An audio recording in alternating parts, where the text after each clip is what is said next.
So the question is, thinking about grad school, not real sure about taking on the additional debt. Is this something for math minds only, or is there a place at this table for folks more, I guess, like right brains, so like language, communication, synthesis, that kind of stuff. Um, and that's all completely legit. So let's kind of take those one by one. Grad school for a technical field like forestry. I went for natural resources planning for my master's, and then forestry for my PhD. Um, a lot of the research groups in technical fields have paid assistantships. So this is not, again, grad school is not automatically the right answer for everybody, but it's not automatically a wrong answer on the basis of cost and money either. So I went all the way through 5 years of graduate school, master's and PhD, without taking out one dime in loans because a lot of research groups in technical fields, so technical fields instead of like humanities fields, for example, like a straight history major or history masters or English composition, something like that. Um, my impression is, although I'm feeling this from the outside of the experience of those kinds of departments, is that people take out an education loan for that master's. Um, Humanities masters or graduate degrees typically take longer than science or technical ones do. Um, so my PhD program at Virginia Tech in forestry, 3 years in and out, start to finish. People do 3 years and you're done. Um, in chemistry, a typical PhD takes about 5 years because there's chemistry is centuries old as a discipline, and there's just more to learn. Um, and silviculture, got started in Europe, at least Western silviculture as we use it. Got started in Germany within the last 200 years, so that's less of a less of a huge pill to swallow, so to speak. Um, and a history PhD on average takes 7 years to complete. So that's a long time to delay a career. But if that's what you want to do, then that's the price you pay. And so you can be pretty darn sure that somebody who's going to any particular PhD program and spending years of their life, whether it's 3 or 7 or anything in between, um, like they've trained super hard in that particular area and they're probably pretty darn good at it.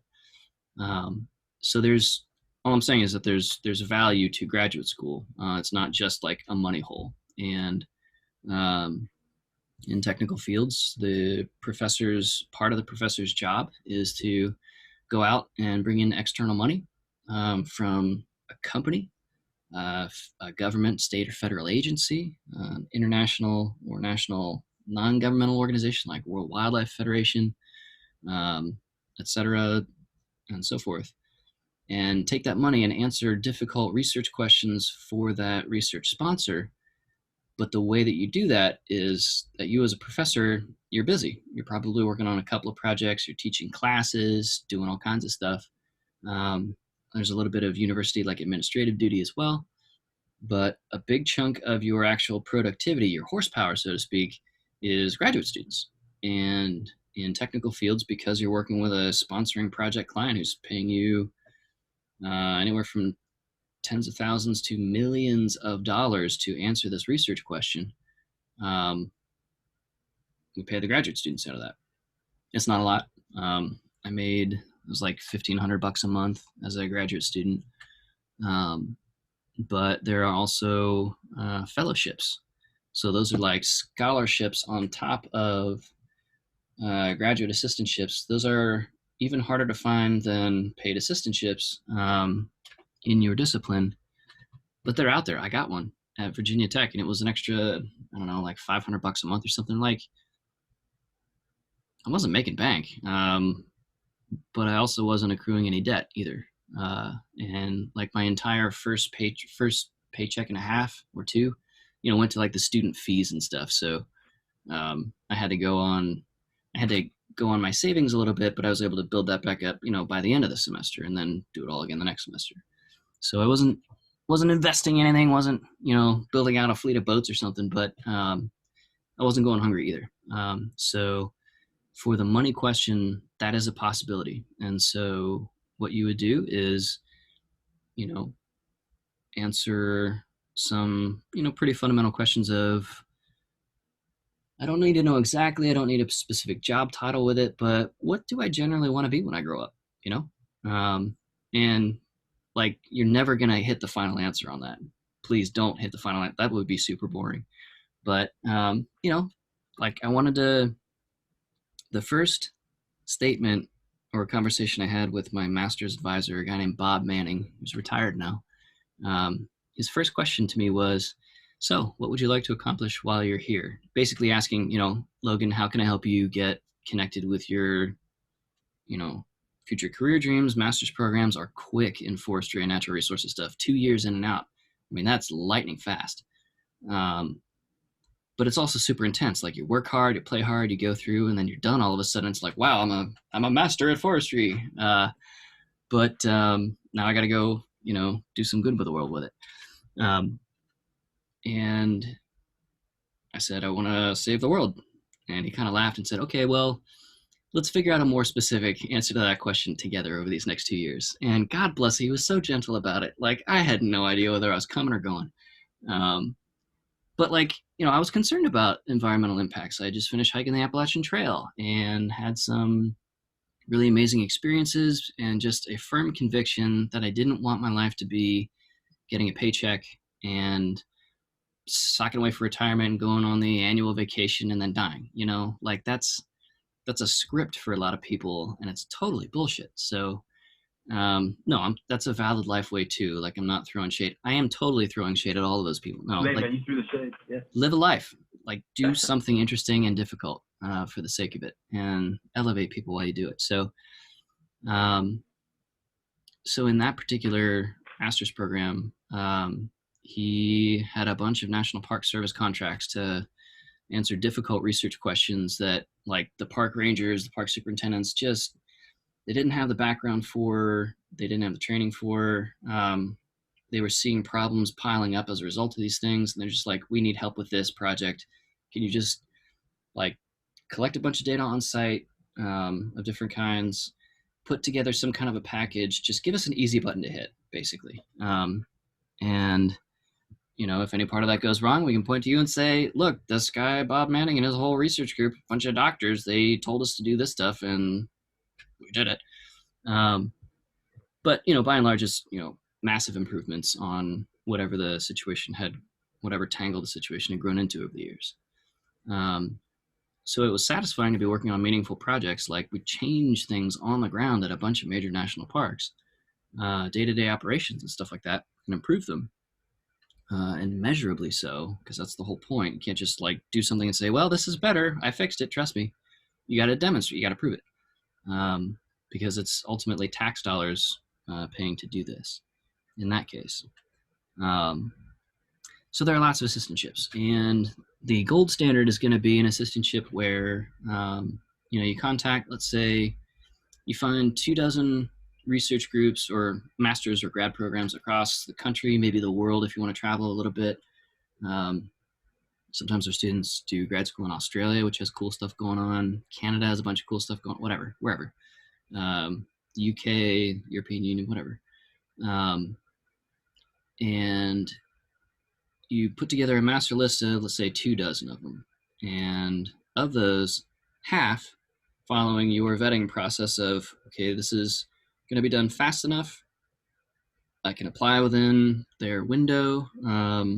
I like the list of professors I'll be taking classes from based on their web pages and their publications and stuff like that.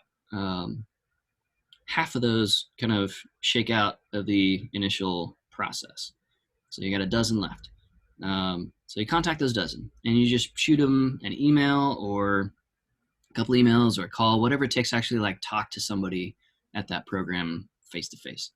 And you say, hey, my name's Brian and I've got this undergrad degree and skills, but here's my passion. this is where I want to make a difference in the world. You know, which of your faculty are moving in this particular direction. I found so and so and so and so on the website, and he seems like a pretty good fit. So does she. You know, what can you tell me about them? Are they good to work with and stuff like that? So you contact a dozen places over the course of a month or two, and figure that out. And out of those 12, 6 survive the cut.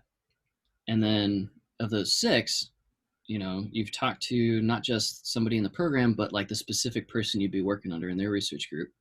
And it seems like a pretty good deal. And they say, you know, I'm excited, Brian, you sound great.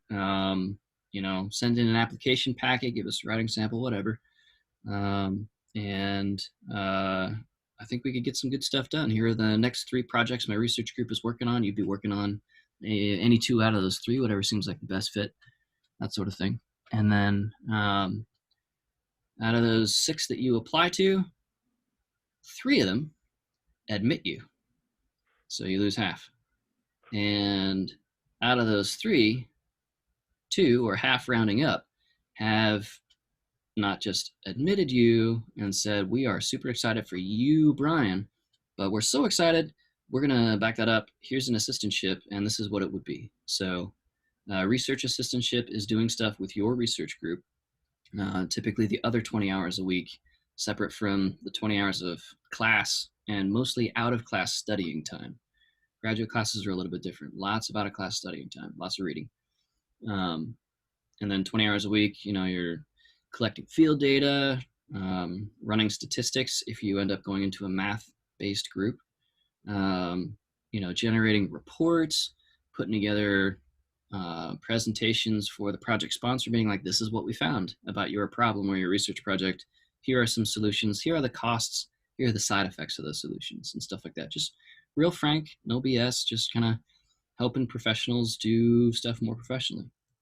In a more English-based research group, you might still be collecting field data, but it would be interviews instead of tree diameters and tree health and campsite sizes and erosion rates, whatever.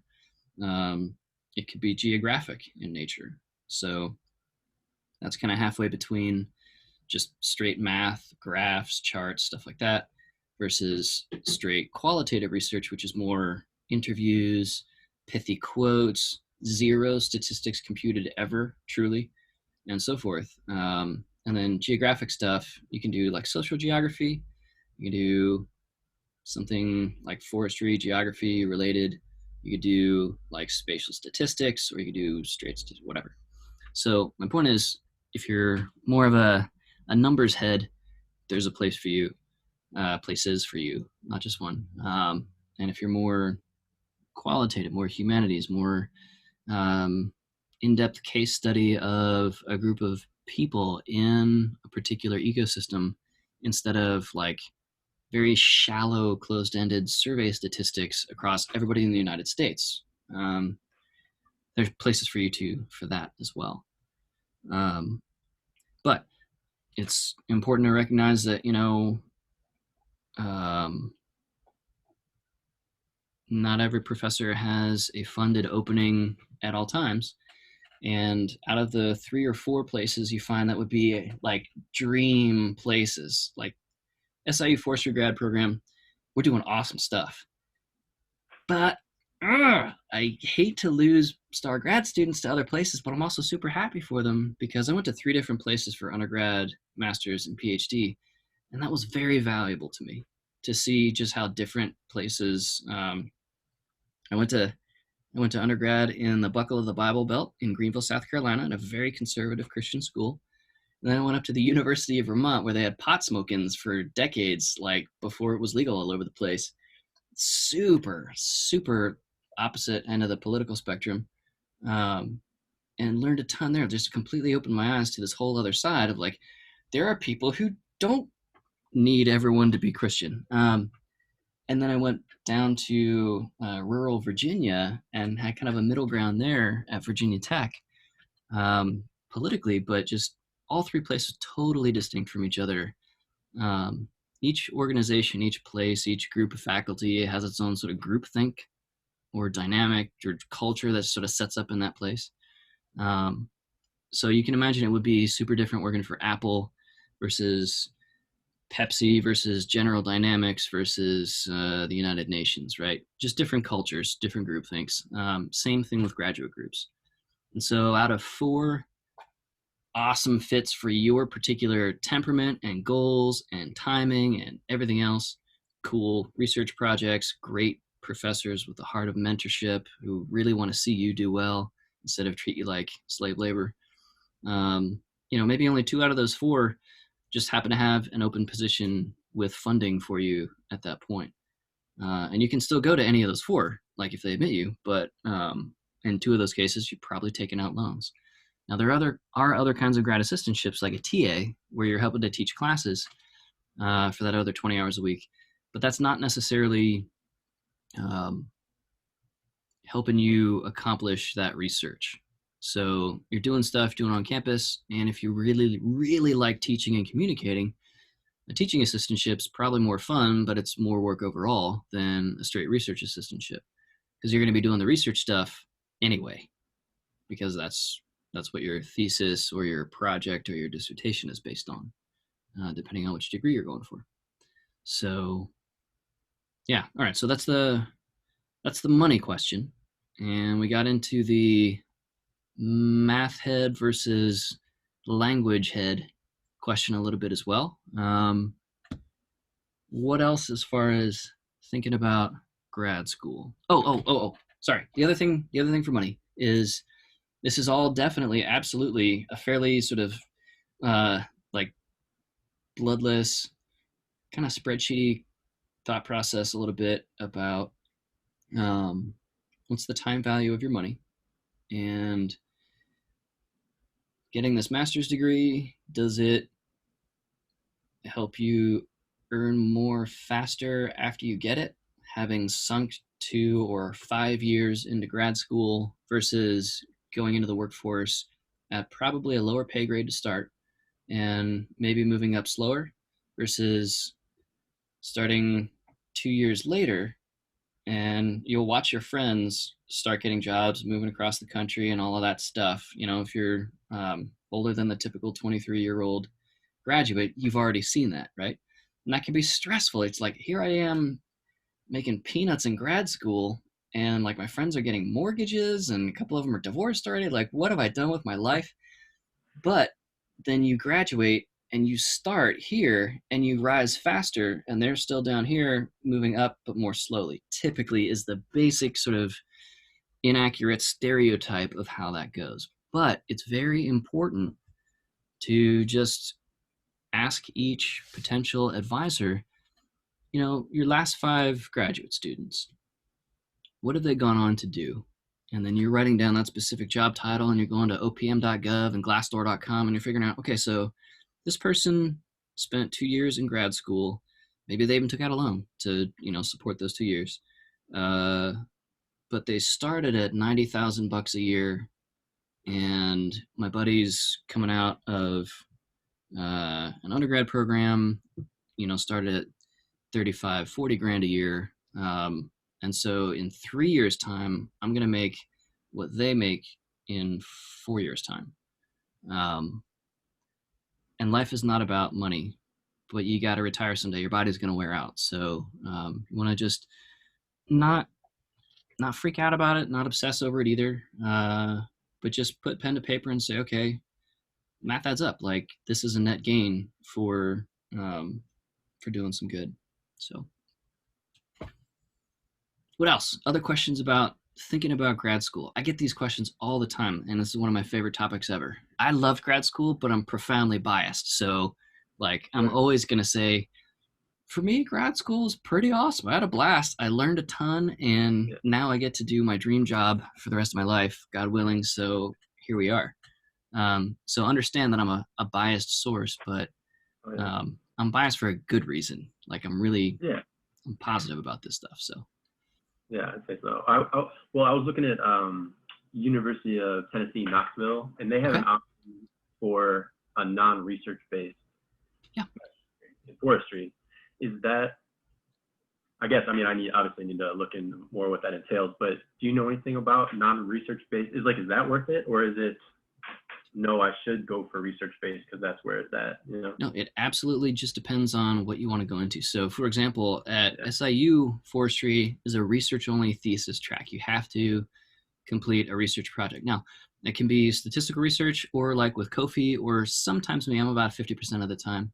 Um, it's a more qualitative project with interviews and stuff like that.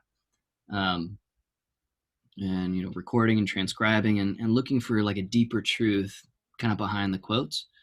And the research only track that we have is something that we're very proud of, and we're extremely productive compared to a lot of our colleagues nationally. But it's not the only way of being a graduate student in forestry. So like the rec program, Philip, who is a graduate in the rec program at SIU, Oh, yeah. he was here a second ago. They have a thesis option. They also have a project option, a non-thesis option, and they have an internship option where you don't even bother with that, like writing a 50-page management plan or something. You just go work for a place and train under them basically for a couple of semesters, and they call that good, because that's an appropriate tool set for their particular set of fields. Like when you're doing, he wants to, among other things,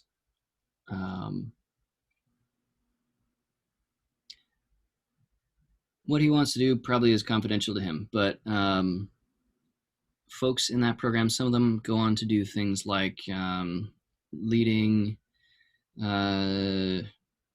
trips with at-risk youth to kind of counsel them, but also like tax their bodies, get a bunch of exercise. Let's go climb a mountain because the judge said you better go climb this mountain or I'm sending you to jail. And let's see if we can learn some life lessons along the way.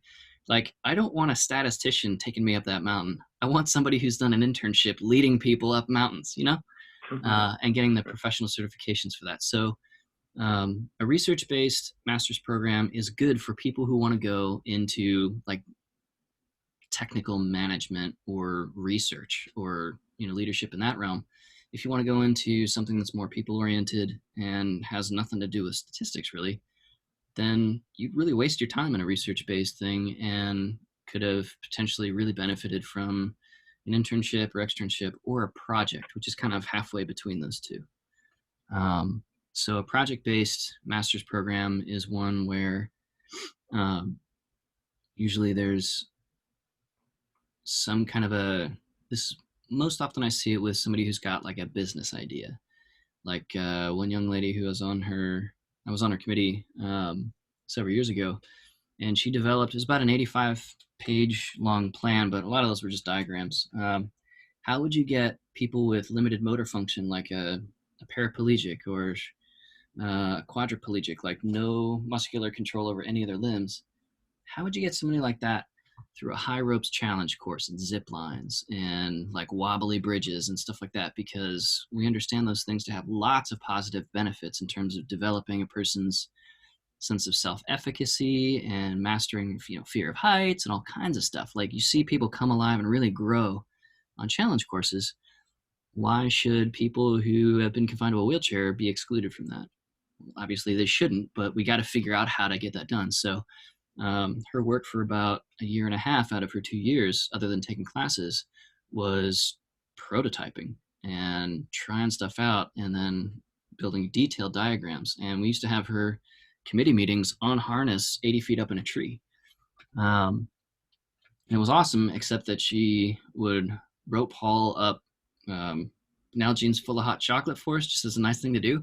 We'd have these 2-hour committee meetings. We gotta go to the bathroom the whole time. Anyway, so all that to say, you got tons of options as far as like format and style. So this is very much the conversation I was having with Jacob and Grant earlier this spring of, maybe you don't want to be de-taping trees for the rest of your life. Well, forestry is a lot more than that, for sure.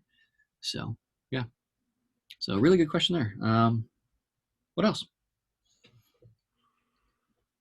Well, I think I'm going to write them down, man, because I'm going to come at you hard next time on the Zoom. Yeah, that's fine. This is a good reminder. I'll make a note for myself I've got a couple of just super basic stuff I've thrown together. You may have already seen these in any of my other classes. Just like lists of questions to ask, like when you're calling those dozen or so schools, like, what do you ask them after they ask you who you are and what you're interested in? Yeah. There's a lot of good things you can sort of get out of the way very quickly, and some of them aren't automatically obvious. Like you can always ask somebody to provide contact information of any of their current grad students or recent graduates to kind of get the real story of what it's like to work under that Right. person. Mhm. Because some graduate advisors are not nice people and they will suck you up and spit you out. Yeah, unfortunately, my wife had an encounter with one of those, and it set her back a couple of years, literally. Oh, She had wow. to like switch programs, and it was awful. On the other hand, I had amazing experiences all the way through with people who were there because they wanted to be there, and they had a heart of it was almost like parenthood, like they really wanted to take us under their wings and just teach us stuff and see us grow and develop and get Yeah. on into amazing stuff all over the world. That's a beautiful It was a thing. very, yeah, it was a positive, super supportive environment. But you can't just ask somebody that. You want to look for evidence among their grad students. So I'll post a couple of guides like that on our course website for you. Oh, that'd be great. Yeah. See if that helps develop some more of your questions. Definitely. Thank you. All right.